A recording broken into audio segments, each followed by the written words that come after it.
बच्चों की विवाह नहीं हो रहे हैं, बच्चे कहना नहीं मानते हैं। सारे काम यदि आपके रुक गए हैं तो करें चमत्कारी उपाय। बुद्ध पूर्णिमा की शाम को यदि आप एक उपाय करेंगे। राधे कृष्णा कथा कहानियाँ में आपका स्वागत है। लक्ष्मी नारायण की कृपा आप सब पर बनी रहे। आइए जानते हैं कि यदि आपके बच्चों की विवाह शादी नहीं हो रही है, रिश्ते आते हैं मगर टूट जाते हैं, आप बहुत सालों से परेशान हैं कि बच्चों की ब्याह शादी नहीं हो रही, बच्चों ने आपका कहना सुनना ही छोड़ दिया, आपकी बरकत घर की रुक गई है, घर में लड़ाई झगड़ा कलेश बीमारी दरिद्रता यदि फैली है, कोई काम यदि नहीं बनते हैं तो आप करेंगे पूर्णमासी के दिन शाम के समय एक उपाय जो पीपल के वृक्ष के नीचे आप करेंगे तो आप देखेंगे कि चमत्कारी रूप से आपके सारे काम बनने लगे। यदि आपके बच्चे की शादी हो गई, ब्याह हो, शादी विवाह के बाद भी यदि उनके बच्चे नहीं हो रहे तो कहने का मतलब है आपके घर की वृद्धि वंश वृद्धि रुक गई है। तो आप करेंगे चमत्कारी उपाय। यदि आपकी वंश वृद्धि रुक गई तो इसका मतलब आपके पितृ रुष्ट हैं।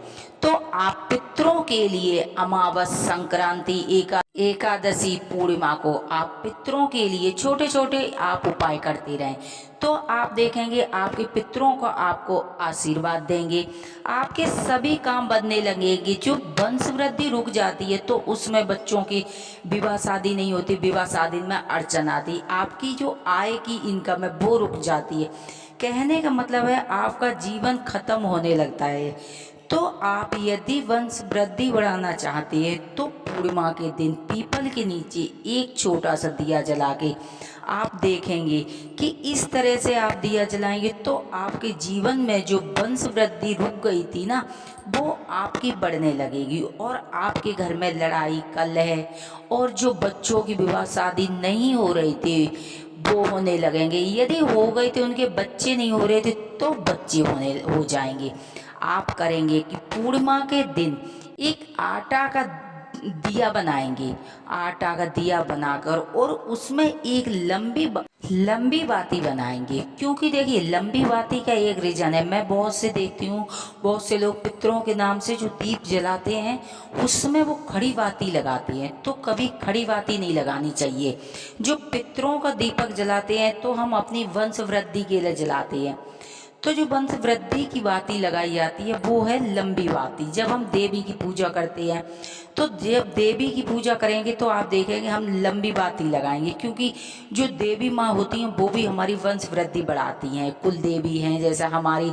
और नवरात्रि में हम पूजा करते हैं तो जो देवियों का दीप जलता है उसमें भी हमें लंबी बाती लगानी चाहिए। और जो पितरों का होता वो वंश वृद्धि के लिए होता तो उसमें भी हमें लंबी बाती लगानी चाहिए। और फिर आप देखिए दीपक में जब लंबी बाती लगाएंगे तो उसमें थोड़े से काले तिल डालेंगे, क्योंकि जब पितरों का हम तर्पण भी करते हैं ना तो उसमें भी हम काले तिल जरूर डालने चाहिए। जब पितरों का हम कोई भी कार्य करते हैं उसमें काले तिल का होना बहुत ज़रूरी होता है। आप उसमें काले तिल डालेंगे और उसमें आप एक फूल वाली लौंग का जोड़ा डाल देंगे और उसके बाद आप उसमें थोड़ी सी गुड़ जरूर डाल देना और उसमें आप डालेंगे तिल का तेल।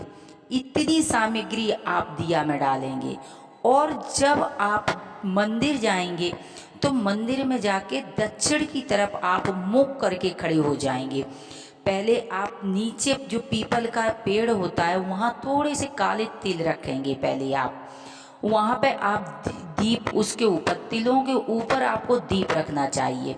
जब फिर दीप जलाएंगे, दीप जला के जो दक्षिणी तरफ आप मुँह करके खड़े होंगे तो आप अपने पितरों के नाम से वो दीप जला के उनकी पूजा करेंगे और उनसे प्रार्थना करेंगे कि हे पितृ देवता मेरे बच्चों की शादी कराओ।